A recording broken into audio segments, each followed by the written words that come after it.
ఏపీలో ఎన్టీఆర్ భరోసా సామాజిక పెన్షన్ల పంపిణీ ప్రారంభమైంది. తాడేపల్లి మండలం పెనుమాకలో బాణవతి రాములు నాయక్కు వృద్ధాప్య పింఛను, ఆయన భార్యకు సిఆర్డీఏ పింఛను, కుమార్తె సాయికు వితంతు పెన్షన్ అందజేశారు. అనంతరం వారితో మాట్లాడారు. పిల్లలను బాగా చదివించాలని చెప్పారు. తమకు ఓ ఇల్లు కావాలని సీఎంను కోరారు పాముల నాయక్.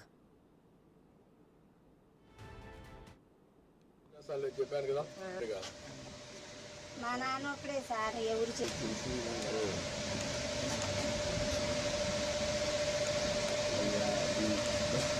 ఇల్లు కట్టించేస్తాను చెప్పాను కదా. మా నాన్న ఒకడే సార్ ఎవరు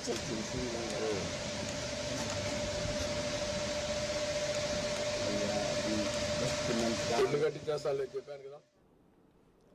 పెనుమాకలో ఎన్టీఆర్ భరోసా పెన్షన్ పంపిణీ కార్యక్రమంలో చంద్రబాబు మాట్లాడుతున్నారు. ఇప్పుడు లైవ్ చూద్దాం. డబ్బులు శక్తి కొద్దీ 20 లక్షలు లేకుంటే కోటి రూపాయలు 50 లక్షలు తీసుకొచ్చి ఖర్చు పెట్టి ఓట్లు వేయించి మళ్ళా వెళ్ళారు. అదే మరిగా హైదరాబాద్ నుంచి అయితే 55 ట్రైన్లు 60 ట్రైన్లు ప్రత్యేకంగా వేస్తే ఏసీల్లో కిక్కిరిసి వచ్చారు. ఏసీల్లో ఎందుకంటే ఓసారి అందరూ వచ్చేసారనుకోండి, ఏసీ ఫెయిల్ అయిపోతే చాలా ప్రమాదం వస్తుంది. గుక్క తిరగదు, ఊపిరాడదు. కానీ అట్లా వచ్చారు. ఫుట్పాత్ పైన నిలబడుకొని వచ్చారు. కూలి పని చేసుకునే వాళ్ళు హైదరాబాద్ నుంచి నేరుగా వచ్చి వాళ్లే ఫుడ్ కూడా ఒక క్యారియర్ తెచ్చుకొని ఓటేసి మళ్ళా తిరిగి అక్కడికి వెళ్ళారు. అవి చూసిన తర్వాత నా జన్మ సార్థకత అయిందనే ఆనందం నాకుంది, తృప్తి నాకుంది. అది ప్రజలు చూపించిన అభిమానం. దానివల్లనే మొన్న ఎన్నికల్లో అంత పెద్ద ఎత్తున మీరు ఓట్లు వేస్తే ఇక్కడికే నేను వచ్చాను అనుకుంటాను. పక్కన ఓటు వేయడానికి 7 గంటలకి ఉండవల్లికి వచ్చాను. 7 గంటలకి 7 గంటలకు వస్తే నా జీవితంలో ఎప్పుడు చూడలేదు. ఊర్లో వాళ్ళందరూ ఓటుకు వచ్చేసారు. ఫస్ట్ అవర్లో వచ్చారు. మధ్యాహ్నం వరకు ఉండి ఓటేసాడు. ఈ ఉత్సాహం ఎప్పుడు ఉండి మీరు మమ్మల్ని నడిపిస్తే ఈ రాష్ట్రాన్ని ఎక్కడికి తీసుకుపోవాలో అక్కడ తీసుకుపోయే శక్తి మాకు వస్తుందని చెప్పి కూడా నేను మీకు తెలియజేస్తున్నా. మీరు చొరవ చూపించారు. ఇక్కడ 21 సీట్లు గెలిపించారు. ఆ 4 సీట్లు కూడా మా వల్లనే పోయినాయి తప్ప మీ వల్ల కాదు. ప్రజలు ఓట్లేయడానికి సిద్ధంగా ఉన్నారు కానీ సరిగ్గా ఎంచుకోలేకపోయాం. కడాన మన ఓట్లు ఢిల్లీలో కూడా ఉపయోగపడ్డాయి.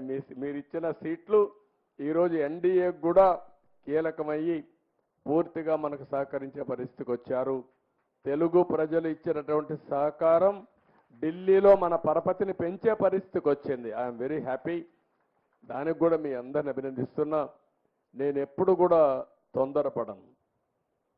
మీరిచ్చిన గౌరవాన్ని మీకోసం ఉపయోగించడం తప్ప నా స్వార్థం కోసం కాదు. ఎప్పుడు నేను ఆ పని చేయను.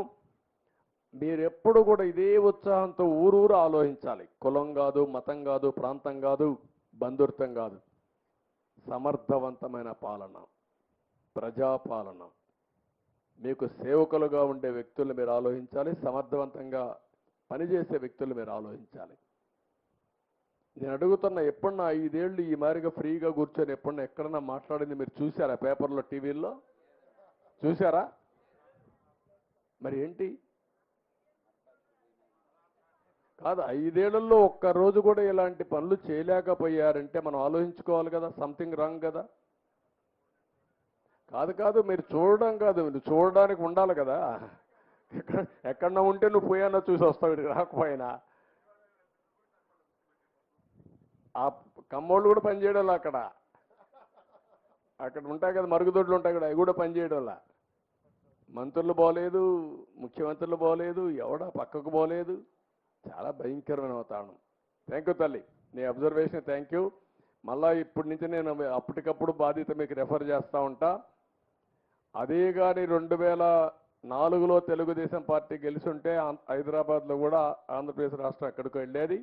2019లో మళ్ళా గెలిచుంటే ఎక్కడికో తీసుకుపోయేవాళ్ళం. ఇప్పటికి గ్యాప్ వచ్చేది కాదు. ఆ గ్యాప్ వచ్చింది, పర్వాలేదు. కనీసం నేను అనుకున్నా ఈసారి ఓటేయకపోతే ఈ రాష్ట్రం ఏమైపోతుందని బాధపడ్డా, తపన పడ్డా. నా కోసం కాదు, కానీ విజ్ఞతతో ప్రజలందరూ ముందుకొచ్చారు, సమయస్ఫూర్తి చూపించారు. ఇది మామూలు విజయం కాదు.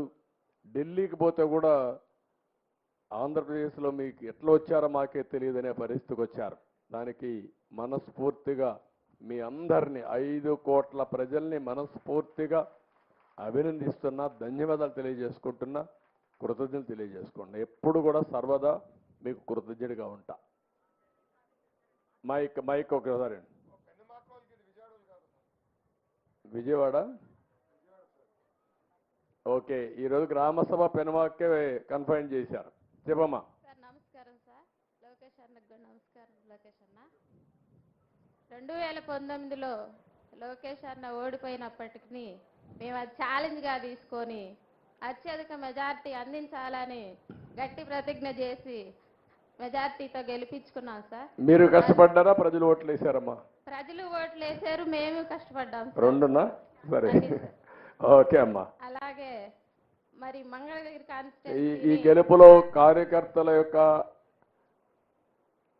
కృషి ఎంత పర్సెంటేజ్ ఉంది, నాయకుడు కృషి ఎంత పర్సెంటేజ్ ఉంది, మీ ప్రజల అభిమానం ఎంతవరకు ఉంది? ప్రజాదరణ ఉంది సార్. మా కష్టం